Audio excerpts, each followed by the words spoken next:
ওরা প্রতিদিন এটা ভাঙার চেষ্টা করে, কিন্তু ভাঙতে ভাঙতে আরেকটু ভাঙলেই ভেঙে যাবে।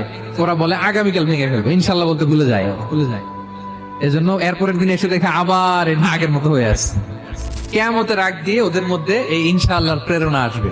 তাদের একজন বলে উঠবে, আগামীকাল ইনশাআল্লাহ আমরা এটা ভেঙে খান খান করে দেবো, ঠিকই ভেঙে ফেলবে। তখন তারা ভেঙে চুরে কুটি কুটি ইয়াজুজ মাজুজের দল এসে হামলে পড়বে। সামনে পড়বে তাবারিয়া সাগর। এক দল এসে তাবারিয়া সাগর এমন ভাবে খাবে, এই দল যাওয়ার পরে আরেক দল এসে এখানে যে সাগরে যে পানি ছিল এটা কল্পনাই করতে পারবো না। তারা পৃথিবীতে ফিতনা ফাসাদ করবে। ঈসা আলাইহিস সালাম তখন আসবেন, দোয়া করবে আল্লাহ তাআলার কাছে মুমিনরা, একটা মহামারী দিবে আল্লাহ তাআলা, ইয়াজুজ মাজুজের মধ্যে ওরা মরে যাবে সব। এরপর বিশাল এক পাখি এসে তাদেরকে আল্লাহর মর্জি মাফিক এমন এক জায়গায় ফেলে আসবে, কেউ জানবে না।